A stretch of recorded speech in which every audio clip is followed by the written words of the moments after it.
Susan, everybody else? Okay. All right, everybody. We want to stay on schedule as much as possible, and we have a break after this session, as you know. So if everybody would make his or her way back into the auditorium.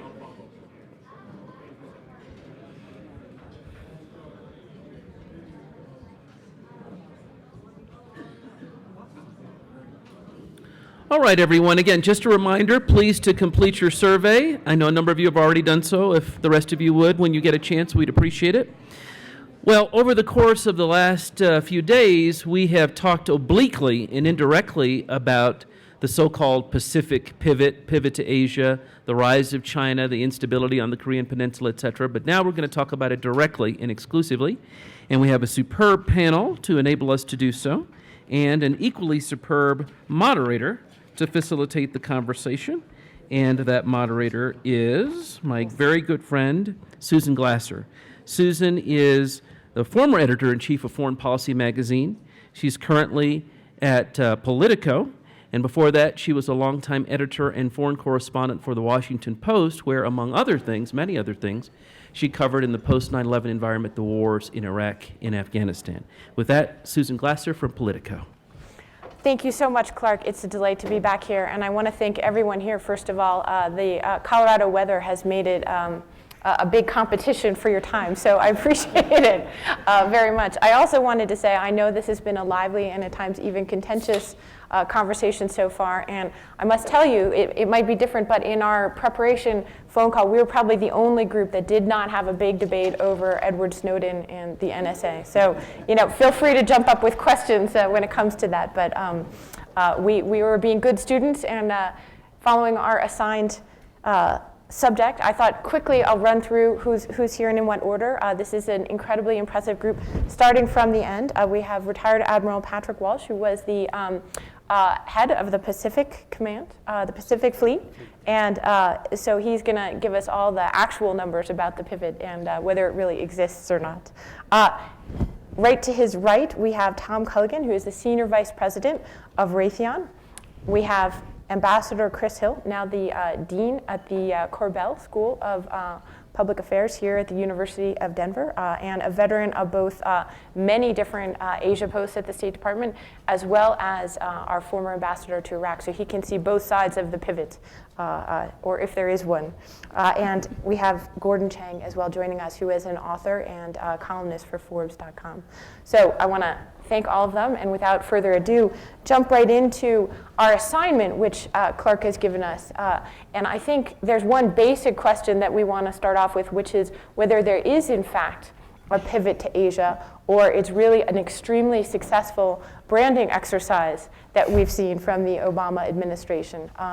There are a variety of viewpoints on this panel, and also I'm sure in the audience, but I thought I would start out by noting our new Secretary of State, John Kerry, has not seemed to embrace the notion that there is a major strategic shift in American foreign policy and security policy. If you look certainly at his travels over the few months that since he became secretary, and his emphasis, which has clearly been on the Middle East.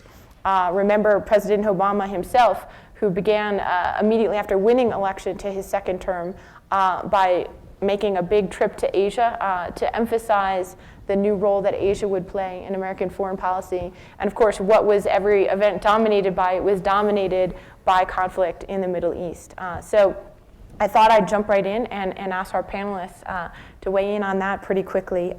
Ambassador Hill, you probably more than anyone have worked most recently on both sides of the pivot. What's your view about whether it exists or not?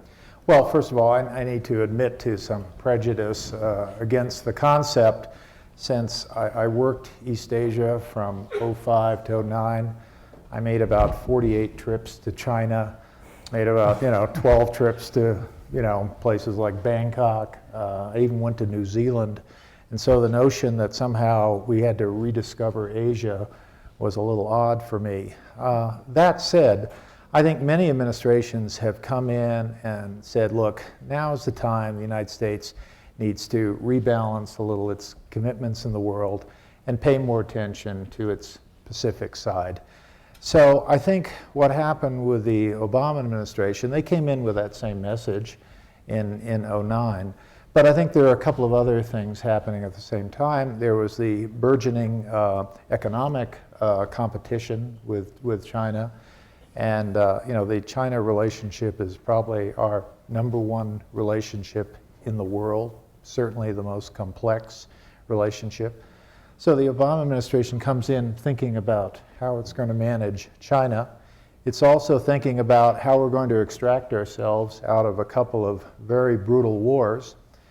And so putting those facts together with the hardy perennial of wanting to shift and to somehow rebalance toward Asia, I think the president made his speech in Honolulu at the opening of the APEC meeting back in November 2011 to the effect that we're going to pivot to Asia. Now, as often the case, certain elements of our government are a little quicker than certain other elements to move. And I would say the military moved very quickly, partly for the need to start repositioning equipment that was flowing out of Iraq and out of Afghanistan. So that all happened very quickly. And then I think you got some unintended consequences. One, you got the sense that America was abandoning the Middle East. I don't think we could abandon the Middle East, but that's certainly, I think, one of the unintended consequences. The second one, it looked like we'd kind of reduced the Europeans to chopped liver. And then thirdly, with the leading edge of this being, or at least plans to redeploy the military, continued issues with the buildup of the Guam base, especially for the Marines. I think the pivot became known as something that we were going to reposition in order to confront China. And so the people who really believe there's a pivot right now are, frankly, the Chinese. And I think the consequence of it was, of these three unintended consequences, was that we have a real problem in the Middle East now, overcoming the presumption that we're leaving. We're having a problem in trying to kind of calm down the oscillations with China. And I think we continue to have a problem with our transatlantic relationship, a problem exacerbated by how some of the Europeans have handled the situation in Afghanistan. But in short, this whole effort to try to actualize what many administrations have tried to do, I think has caused a lot of difficulties for us in the world. Mm-hmm. Patrick, maybe you can, in addition to telling us whether you think there is such a thing as the pivot, walk us through what that has consisted of so far in operational terms.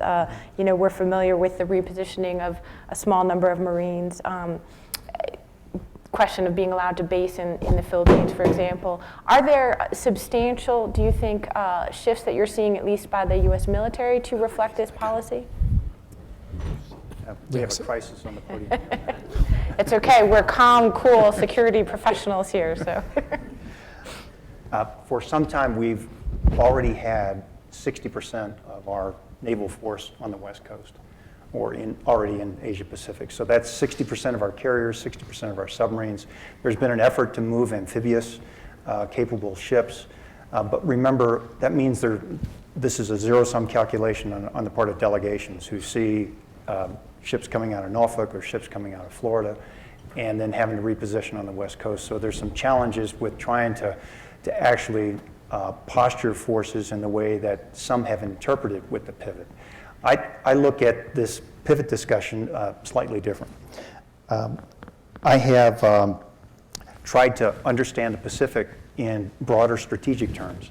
We have a challenge of 100 million square miles of water, 15 time zones, and trying to be responsive to U.S. interests overseas in the Pacific requires a time distance heading sort of challenge. We've got to be there in order to be effective and to be influential. A speech is simply not going to do it. So having forces that are trained and positioned is really key to it. And understanding the landscape, I think, is very important.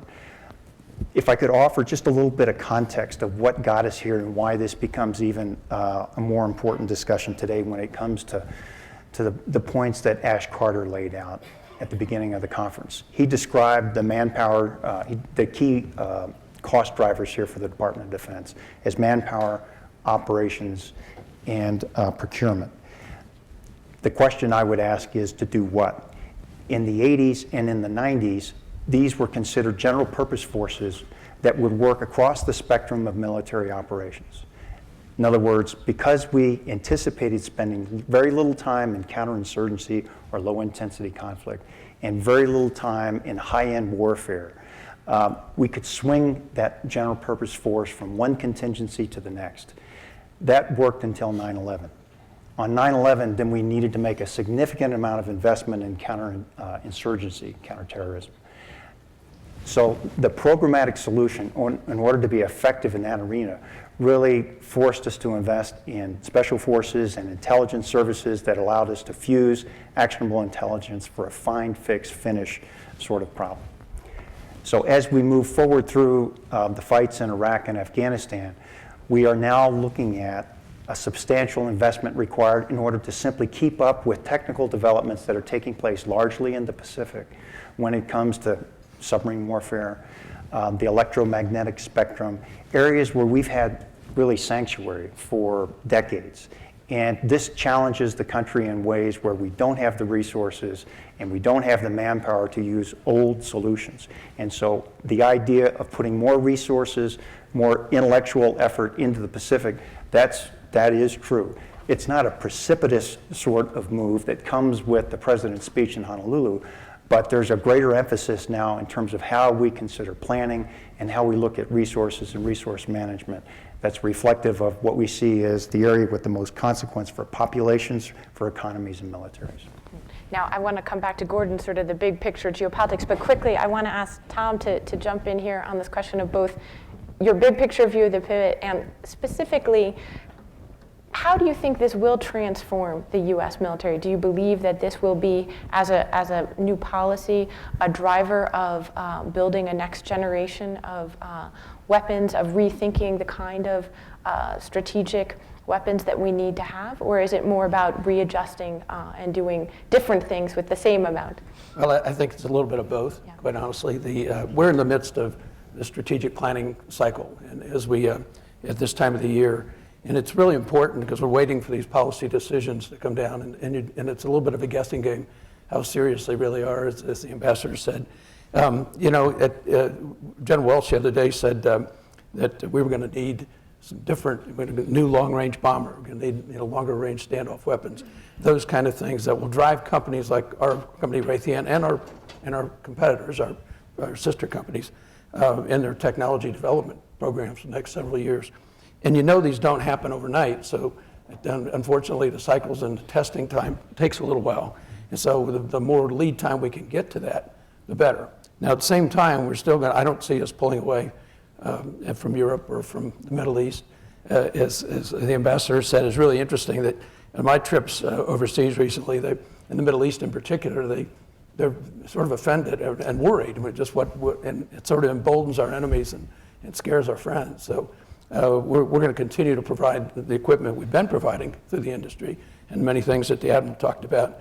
But we're also going to be, trying to, where do we place our bets for the future? And each company has a certain amount of contracted research and development, a certain amount of independent research and development that they pay for out of their own pockets. Gordon. So what is all this activity aimed at? Is it really a contained China policy, which of course is what many Chinese believe it to be the case?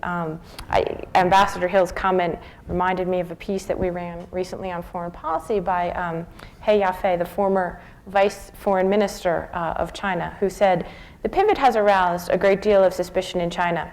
Should this ill thought out policy of rebalancing continue, an arms race would be inevitable." Well, I do think the pivot is real because, when we look at the Bush administration, and I understand your perspective, but we didn't have, for instance, Secretary of State Condoleezza Rice going through the region as much as people in the region wanted her to. And so we had Hu Jintao, who was then the General Party Secretary of China, go and speak in front of the Australian Parliament, and there were no Americans who were invited to do the same. And we saw essentially China with very important initiatives make inroads into Asia. And what we have now seen is, I think, a different posture where the United States is much more involved, and I think will be much more involved, more than we think today. And the reason is that we have a China in distress. We have an economy which is faltering and a political system that is fragile. This is going to cause China to be even more provocative than it has been in the past. And that is going to require us to pivot, or whatever word we want to use, but we're going to have to be there. And the reason is because our friends and allies in the region want us to. You know, all through 2010, we saw regional leaders talking to American ambassadors, talking to the Secretary of State, the President, about why the United States needed to re-engage in Asia, because they were concerned about the provocative nature of China. And as we've seen, especially since the beginning of 2010, and indeed this year as well, China has caused friction in an arc of nations from India in the south to South Korea in the north. Just a couple days ago, we saw India commit to put 50,000 of its best troops on the Chinese border. And we've seen the Japanese now talk about rearmament. It's just region-wide. The United States has got to be there because we've got to maintain peace, because we're talking about a region where a lot of countries don't like each other. Some of them actually want to go to war, at least that's what they tell us, and clearly the historical antagonisms run deep. The United States needs to be there to maintain the peace, and we will be there because we have no choice. Admiral Walsh, sorry. I just want to, Gordon is very right about one thing, which is the Chinese position today is far more aggressive than it was a few years ago. And a few years ago, you recall articles about how China is going to supplant us diplomatically, that they're much smarter than we are diplomatically, you know, addressing the Australian Parliament, these sorts of things. But today, that's very, very different, and the attitude of the ASEAN countries today is quite different. I remember the Vietnamese, when I talked to them, they'd complain about the Chinese, as they have for the last 1,000 years or so. But when I'd ask, well, you know, being a typical American, I said, okay, what do you want me to do? You want me to go to Beijing and complain to them? No, we just want you to know this.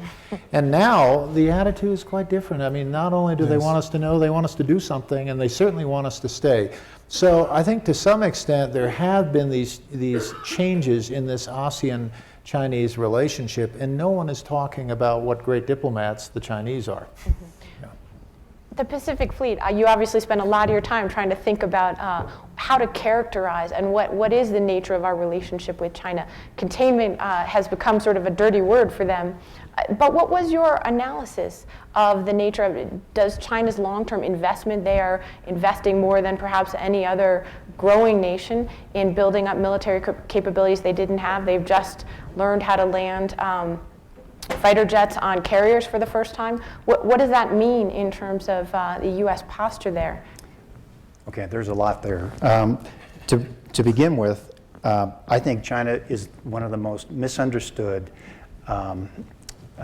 countries that we deal with throughout our history. You can go back to the rhetorical question of who lost China. It's the only state in the international system that we asked this question to. It's because we thought we understood China, and we didn't. We had an opportunity to influence China at a time when China needed us, and that was at the end of World War I at Versailles. China wanted the return of Shandong province, and instead of giving it to China, we gave it to Japan. And it planted the seeds for what is now known as the Communist Party in ways that we deal with this outcome today. China views itself as a civilization. We view it as a nation state. We try and talk to it in terms of a nation state. We talk past each other a lot. And the role that government plays inside the Chinese society is much different and much more welcome in China than we would ever understand or characterize it. So when I look at the challenge that we face here, we see an emerging China that is trying to right a historical wrong. It uses language that most people in the region either fear or don't understand, because it dates back to a period that none of us were alive. There is something fueling this that we need to understand. For decades, the Chinese policy was to hide their capability and bide their time. They came off script in 2009, 2010 timeframe, and it has now scared people. So when you hear about the pivot, it's not so much, one way to look at it is it's against China. The other way to look at it is it's welcomed by the ASEAN region that we've now changed our policy of strategic ambiguity to being clear. in terms of what we value and the interest of our partners in the region that are entrusted to us that we work with. The way I characterize the region is one where we have to be very cautious about putting ourselves into a zero-sum calculation with China, where we take off all the options off the table. I am very fond of the words that Kevin Rudd uses, the former foreign minister and senior official representing the Australian government, when he talks about having a mature relationship with a mature business partner and being able to speak candidly and directly. So when China comes forward and says that they now claim through the 9-dash line 1,600 nautical miles of water that extends all the way down to the Straits of Malacca, to internal Chinese law, they need to be simply called on it and to be very direct with it. And in my conversations with Wu Shengli, the conversation went something along the lines of, my naval counterpart, help me understand how to characterize this. Is this a historic interest? Is this a tribute interest? Is this a sovereign interest? The point is, with a partnership with China, we have to be not afraid to be very clear and very direct. That doesn't mean we have to be confrontational, but it also means that we need to be very clear about our relationship with our partners in the region and why that's important to us. Did you want to jump in? I was just going to add one comment, and that is that what we've seen since this pivot was announced is that the State Department and Department of Defense have been much more amenable to doing the licenses that we have to even go out and talk to these countries about things, through Southeast Asia in particular. And in South Korea and Japan, Taiwan, we've had a prominent position for a long time and worked closely with those governments. But as you move down in the 90s, early 90s, Southeast Asia, they bought a lot of new weapons and then they went into a lull. And they're finally coming out of that lull. They want American equipment. But up to now, it's been tougher to get licenses. It's easing some. So it's one way the administration can help change the view out there.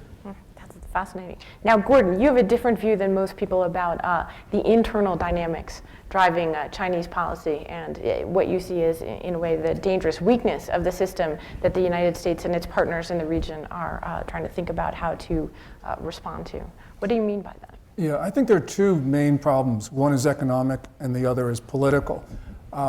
China is not growing at the 7.5% that everyone claims or that Beijing claims. I think that when you look at electricity statistics, which are by far the most reliable indicators of Chinese economic activity, when you look at electricity statistics, manufacturing surveys, price indices, trade data, you see an economy growing about 3 to 4%. And if you start to take out economically useless production like the ghost cities and high-speed rail lines to nowhere, you have an economy which is in the very low single digits, perhaps even zero. And to put this into context, we have to understand what happened last month during the two liquidity crises in China, where you had essentially two waves of bank defaults, and you had China's largest bank shut down its ATM system in order to conserve cash. You know, China has created this growth by creating all this debt, but it's not able to service it. And so China has a debt to GDP ratio of perhaps as much as 210%. The reason why this is important is because for more than 3 decades, the primary basis of legitimacy of the Communist Party has been the continual delivery of prosperity. And when you don't have prosperity, the only remaining basis of legitimacy is nationalism. And China's militant nationalism is creating friction in an arc of nations from India in the south, as we just talked about, up to South Korea in the north. And at the same time, you have a political system in disarray with Xi Jinping, the new ruler, having not yet consolidated his position. The People's Liberation Army is probably the most powerful faction in the Communist Party, and we see flag officers from time to time almost implement policies of their own. And so you have, we talk about China this and China that, but that sort of assumes that there's a unified leadership. I don't think that we can say that that's the case from seeing all the infighting over the last several months. And this, of course, has enormous implications for our Asia policies, especially the pivot, as we look at all the things that are going on. And when we look at the pivot, we talk about the military, but maybe the most important part about the pivot is the Trans-Pacific Partnership negotiations to create a free trade zone which will cover the Pacific. And that is really important American policy. But all of these are very important because we have a China which looks almost like it's going off the rails. And what are the implications? I mean, when you say China going off the rails, what do you mean? A meltdown, a street revolution? What scenarios do you think are possible? Well, I think that certainly a collapse of the economy is very possible. You see, for instance, even mainstream economists like Paul Krugman writing about that in the New York Times yesterday about a failure of China. And that's possible within months. Chinese leaders do have the ability to defer the onset of symptoms by putting in more stimulus into the economy. But when they do that, they just make the problems worse because they create more debt that they can't pay back. And I think that what we have seen in terms of China trying to take Scarborough Shoal from the Philippines, which were very successful last year, with all the problems around the Senkaku Islands, which the Chinese call the Diaoyus, with the April 15th incursion into India, which surprised everybody. All of these, I think, are generally manifestations of a political system in distress, where in some cases it may be the part of Xi Jinping saying, do this, and you have a unified leadership, and that would be the case of Japan. Or you have cases where the leadership, where the military just goes out on its own, which perhaps is what happened in India in April. So clearly, these are things that are going to trouble the region and are going to require the United States to be there, because our friends and allies are going to ask us to. So we see this playing out in the economic exclusion zones. It is resource nationalism. It's the drive for hydrocarbon surveys, research, drilling, as well as the fight for fish. And what we're seeing now is a real dilemma for maritime commanders who have to surveil and patrol and enforce their economic exclusion zones to poachers and others who are inside their sovereign interests, and run the risk of a direct confrontation with a country such as China, or to simply step back from that enforcement obligation and then run the risk of losing those resources. So very difficult. I think there's a tremendous churn in China today. What comes out of it, I'm really not sure. Gordon mentions nationalism. By the way, that's going on in a lot of countries right now, whether it's something in the air or something in the water. I think what does make it particularly worrisome in China is a lot of the sort of grassroots pressure against the government is not just to liberalize the political system, but is also to take care of China's ambitions. So a lot of this talk about the 9-dash line didn't originate with the government. It actually originated in the blogosphere with Chinese saying, what are you doing, allowing the Vietnamese to assert things that we've never allowed them to do before. So, and as Gordon said, when the social compact on the economy starts weakening, the Chinese government picks up the nationalism. So I think there's much to be concerned about, but I think there's some things to be concerned about with the way Japan is handling issues these days.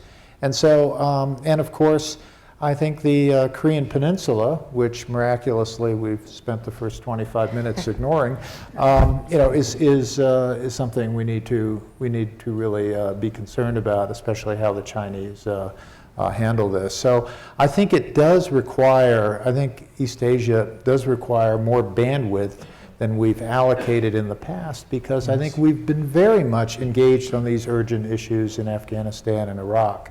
And one hopes that some of those efforts can be, some of the meeting time that was devoted to those efforts can be devoted to some of these, I think, perhaps more important, maybe less urgent, but certainly more important issues in East Asia. And I think we need people in Washington thinking a lot harder about this.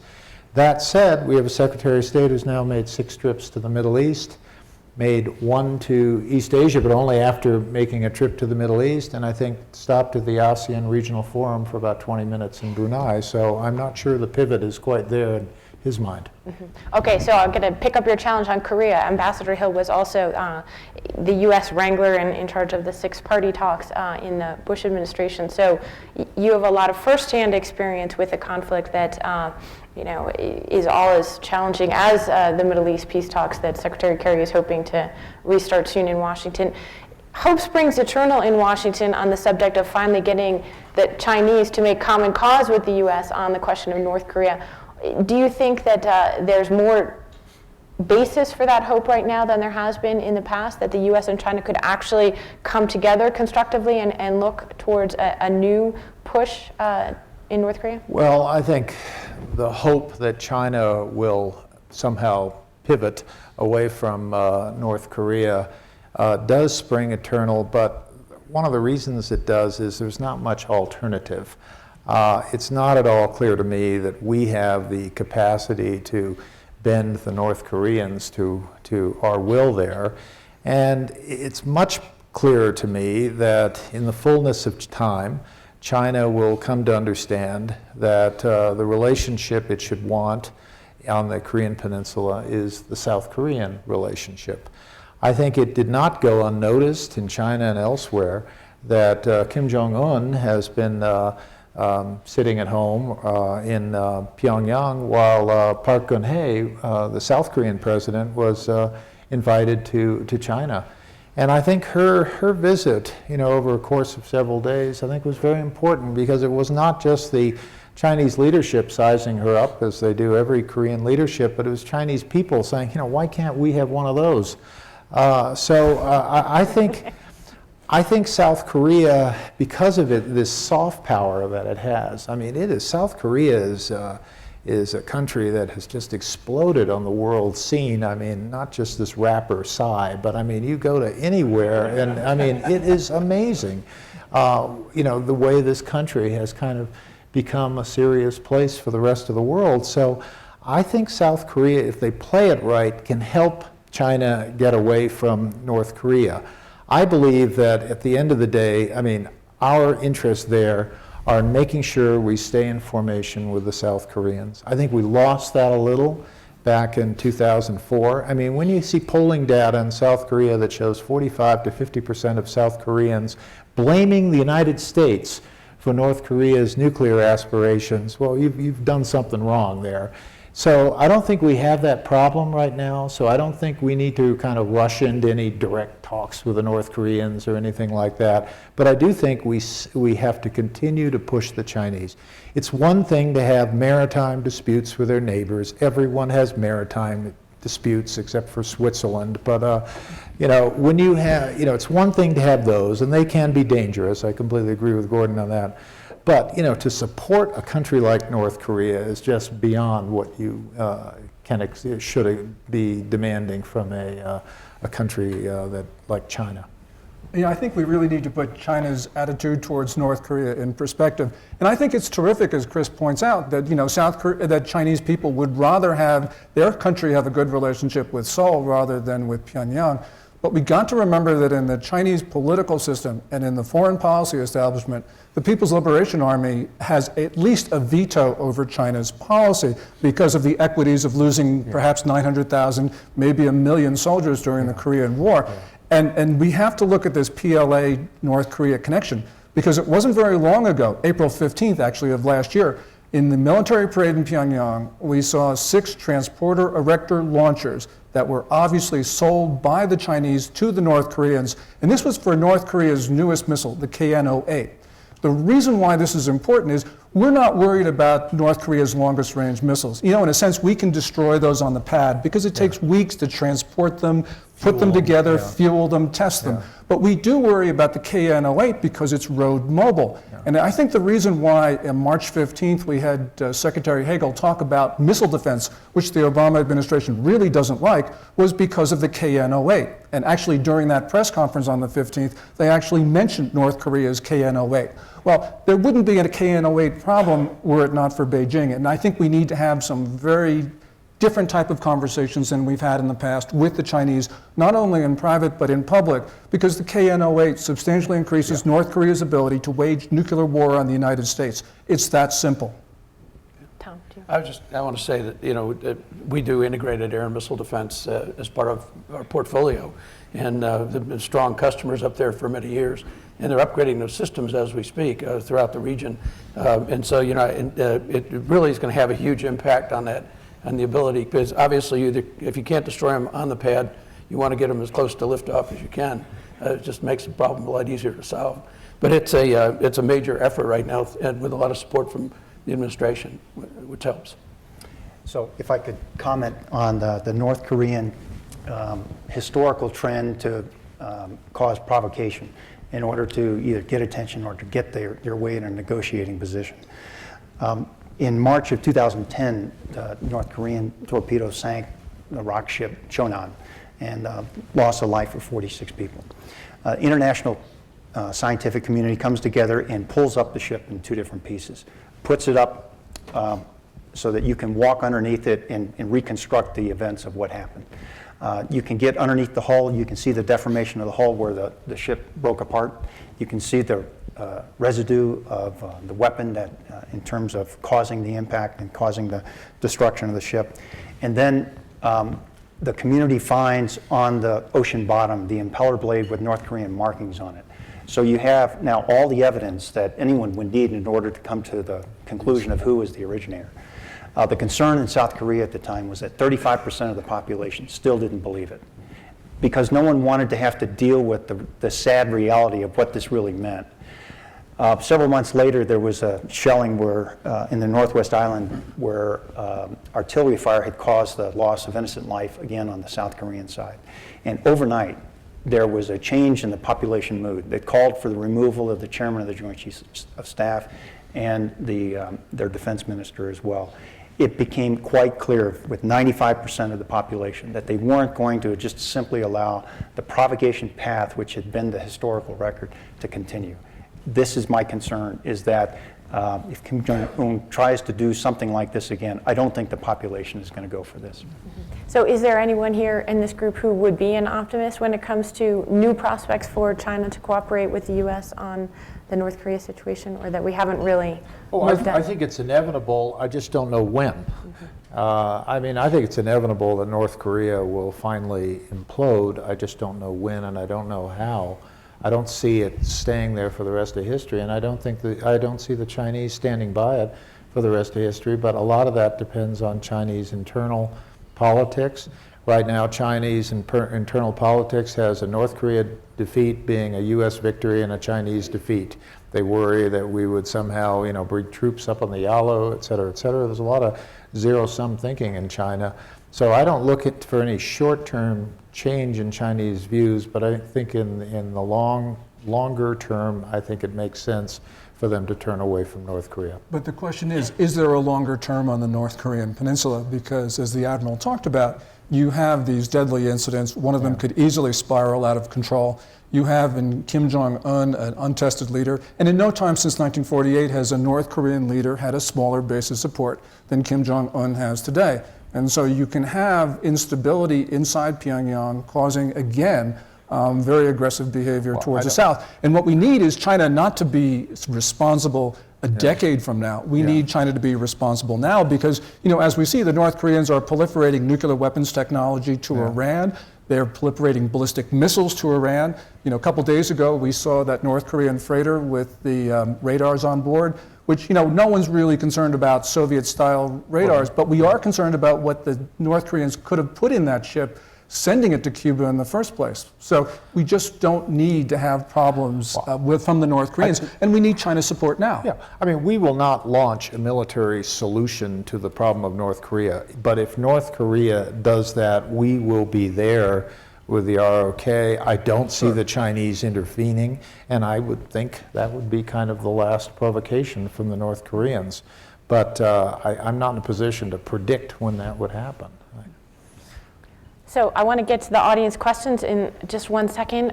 Final question, though, to our panelists, circling back to this big picture theme that launched this conversation, which was the Obama administration's pivot to Asia and whether such a thing exists. I'm struck by the fact that it was such a resonant slogan. It immediately stuck when Hillary Clinton announced it in an article in Foreign Policy, followed by President Obama's speech. And it really was a sort of phrase that was launched into 1,000 conversations. In Europe, as Ambassador Hill mentioned, it became a big debate of its own that clearly was unexpected from the point of view of the U.S. side. They seemed taken aback by the response in many ways to this kind of foreign policy slogan. And I'm wondering what the panel thinks about what the pivot to Asia and its rollout tells us about whether such things are useful.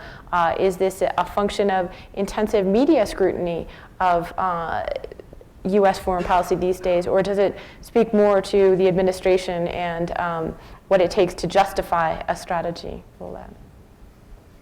Who wants to?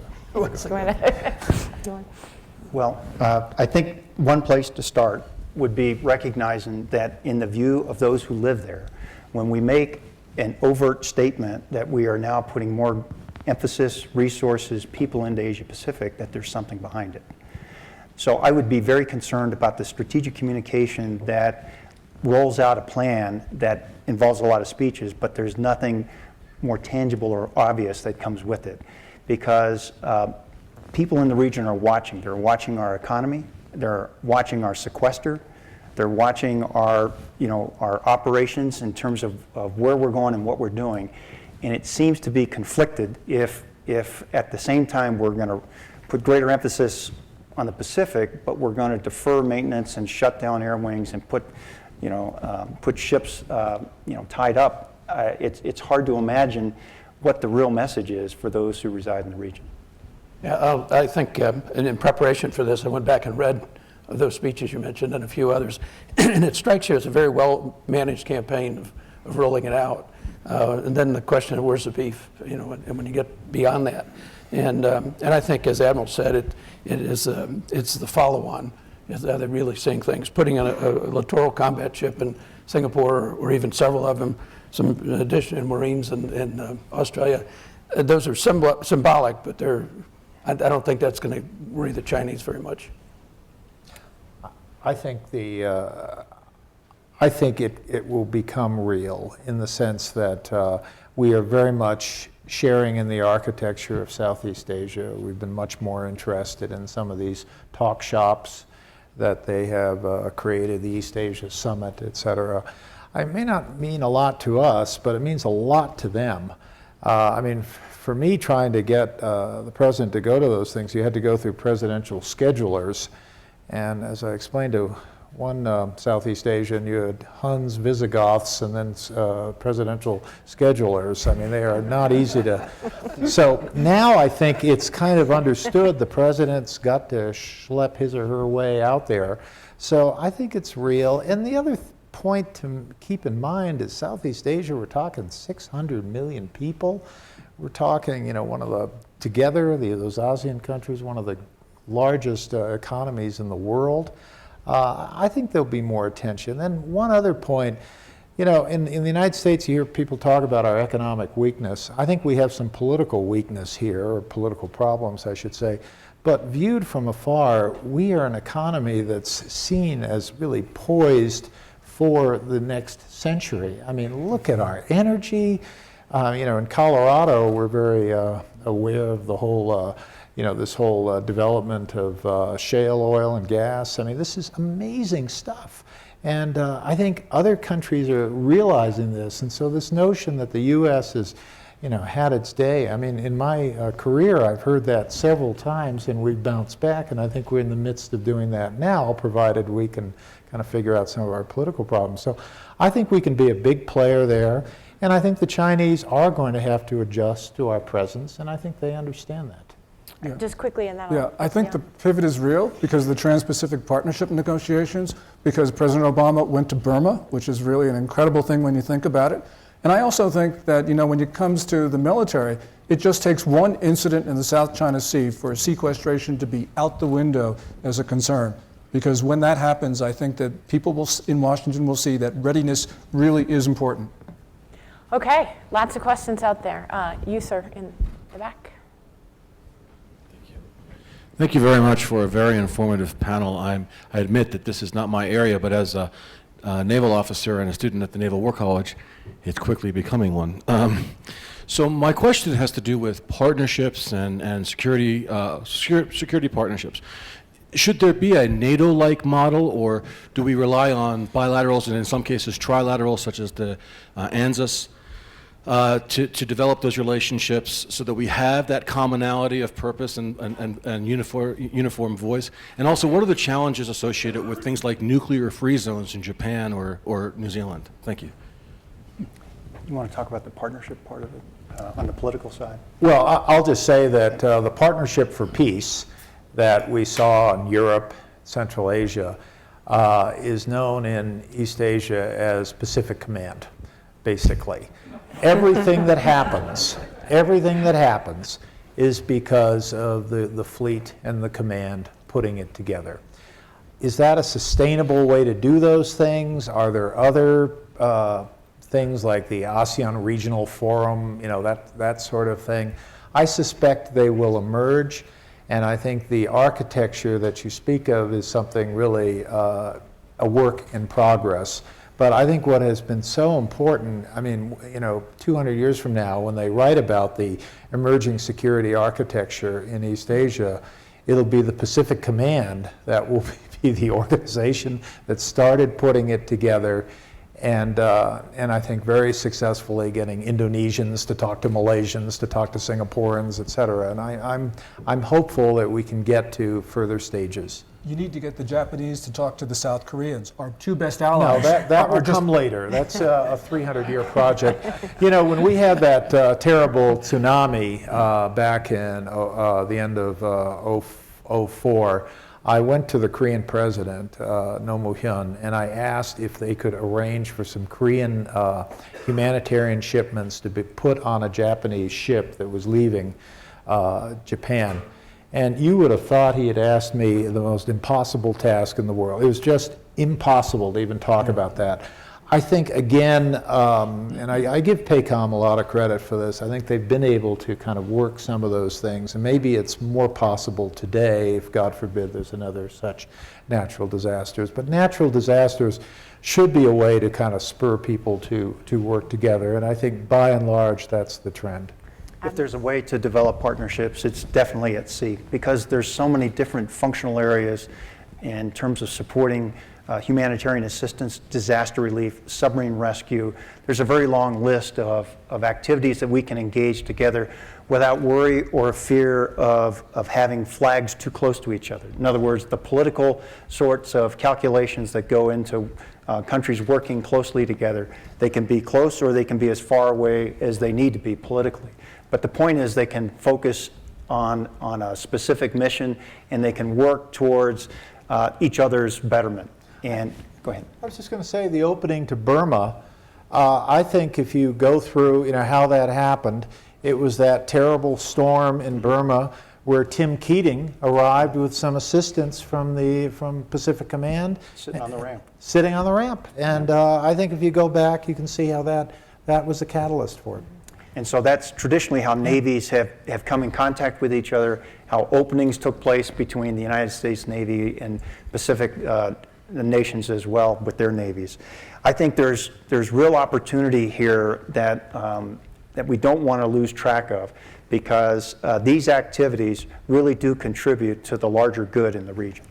Okay, we're almost out of time, so I'm going to try to get at least 2 more questions, ma'am.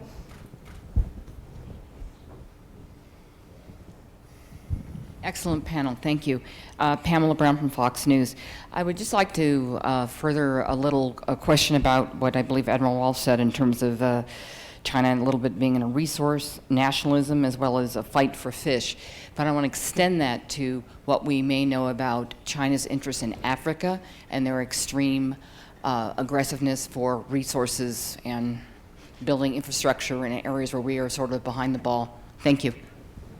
Thanks. Gordon. China obviously does not believe in the spot market. So what it's done is gone not only into Africa, but Latin America, into Central Asia, and overpaid for resources. And I think essentially they have now bought too much, and they're probably starting to figure out, what are we going to do to lessen our load with commodities? This has caused, China's resource policy has caused the country to engage in all sorts of behavior that we're very concerned about. So for instance, with Iran, all sorts of relationships that Beijing has with Tehran are really driven by oil and gas. I think that will be mitigated as China doesn't need to buy as much. And we're going to see China pulling back rather than actually exploiting further its relationships around the world, just because economic necessity is going to force China to do that. Manufacturing is starting to contract in China, and they don't have an answer for that. Okay. John McLaughlin. One sec. We've talked a lot about what we think of China, but we also know that often China's policies have been influenced by what they think of us, most notably the direction of their military modernization after they assessed their own weaknesses in the light of our performance in the 1990 Gulf War. So I'm wondering, Go back 2 or 3 years, there were voices in China evaluating us right after the financial crisis and saying, we've arrived at the center of global affairs more rapidly than we thought, and there was a great debate raging in China about whether the United States day had passed. So how do you think China thinks about us today? How do they evaluate us as they formulate their policy? Good question. Any takers? I'll take it. Let me just do on the economic side, and based on anecdotal evidence, I think they're very impressed with the flexibility of our economy. And the real proof of some of what Gordon's been saying about their own economic difficulties is the degree to which they are impressed by our ability to make adjustments. And they've been particularly struck by our energy policy and our ability to stimulate domestic supply. So this notion that the Chinese see us as a declining power, that's not something I can support with any evidence. It's quite the contrary. Tom, did you want to say something? Yeah, I was going to say the same thing, so I appreciate it. So the word rebalancing has caused quite a stir inside of China. From our point of view, we would be redistributing forces. We would be using the word rebalance almost mathematically. From the Chinese point of view, they would go back to IR theory and say, in terms of international relations, you are trying to now balance other countries against us. And we have aspirations that go well beyond the first island chain and the second island chain in terms of being able to influence events and people. And you are standing in the way of our broader strategic vision and goals, and you're fueling now passions inside the region that are very disruptive. I think that's how they would view us. If you go back to 2009, 2010, the Chinese thought we were finished. We were in terminal decline. Today, I agree with everyone that they have a reassessment, and they're starting to reassess that. But the problem is we can't push the Chinese in better directions. We saw that at the Shirt Sleeve Summit in the beginning of June with President Obama and his Chinese counterpart, Xi Jinping, where they just talked past each other. And also we saw that at the Strategic and Economic Dialogue, which probably didn't advance the ball as far as we would like. And so when you go to critical issues, you don't see China helping. And I think that, so therefore, we can't say that there's been a complete reassessment in the United States. It will take successful American policies in the region to finally convince the Chinese to be more responsible. Okay, last question. Any takers? Okay, here you go.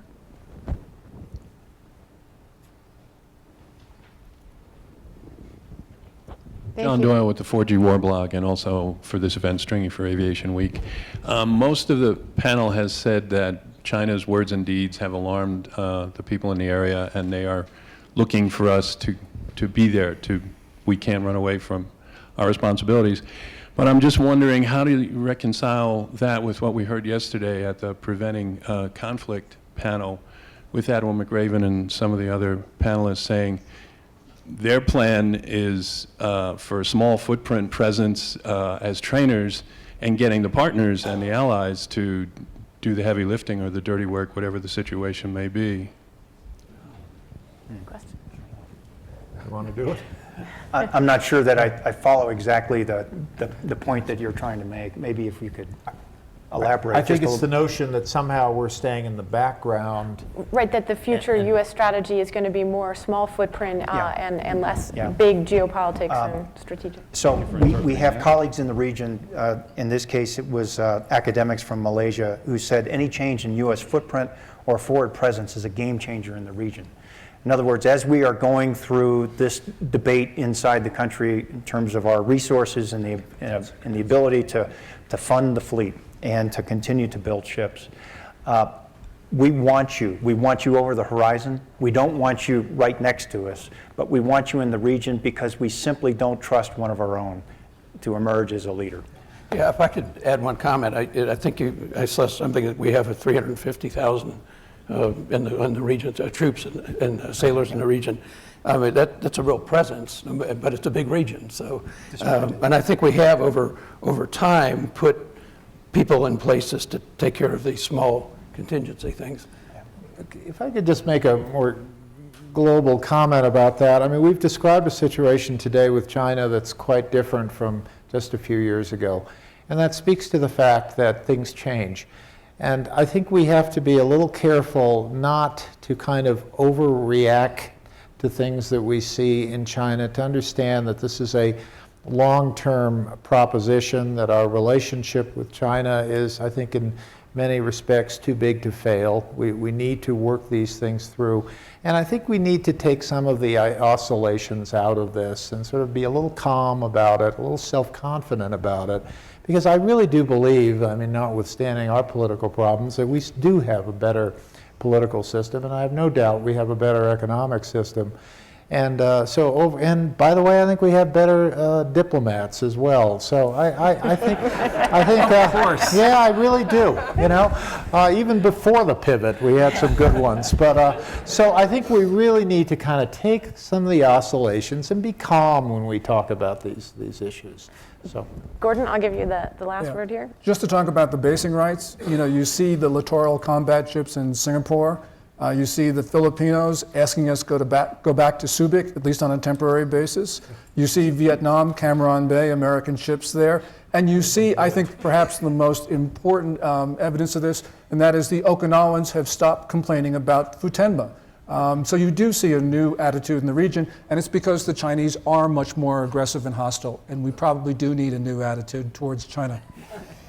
Thank you very much to everyone. It was an oddly optimistic panel.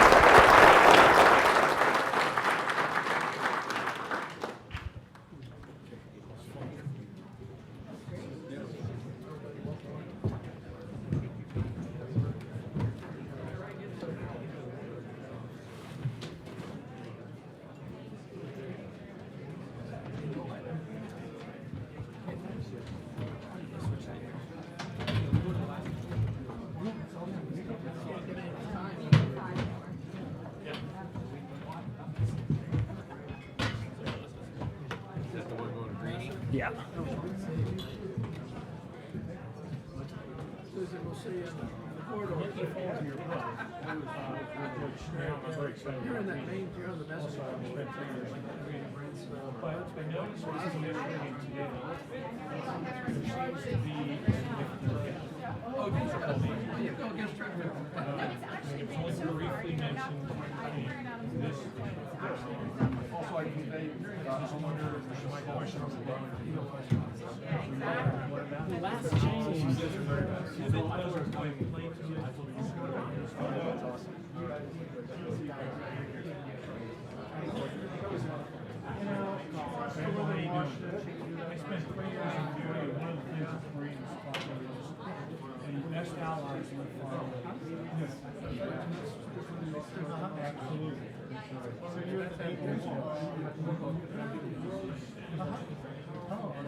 forget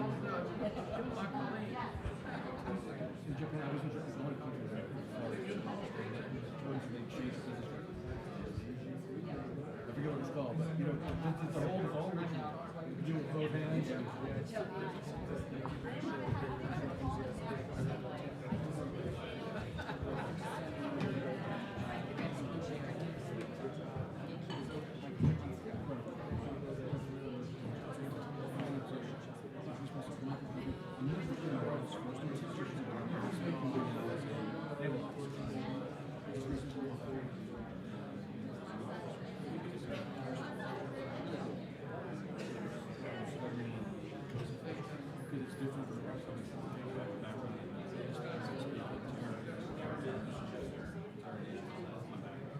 As a naval officer, I think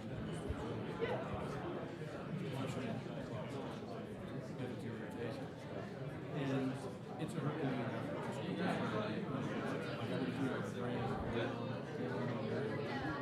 Such diversion. You guys, as soon as I see you, these are different expectations, political, diplomatic, military. Just so beautiful. I actually was simply because it was so dynamic and it was so comprehensive in its approach at nothing. It's a difficult area. And I think I learned more here than I did in the book. So I would like to in the future helping. And I'm going to do a directed study. And I'm not sure what I was thinking about was our relationship with Kansas and Kansas' role in this intelligence sharing and simply because they are the most like us and our natural allies here. It's why we don't have them. So I'm open to suggestions. This is so weird.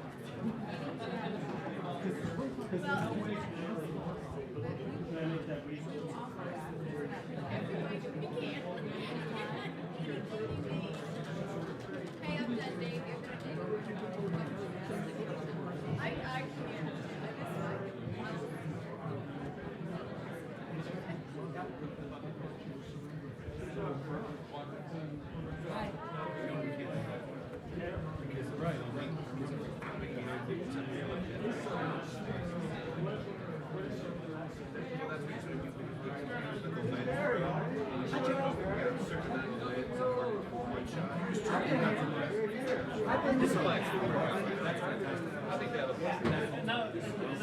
That's what I'm concerned about. Just last time, this guy was back here.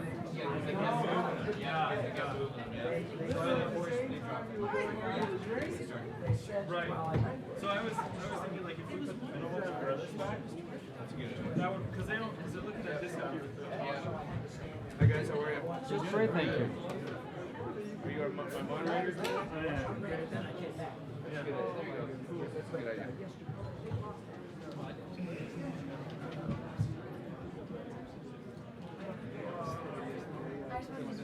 I'll be keeping time. They're right there, starting at 20 minutes left. Countdown 15 But I realize that the fun game for the moderators is to see how animated we can get you guys.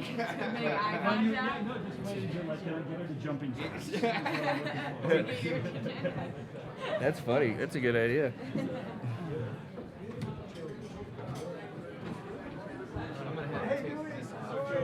What's an impossible question? You can just put this on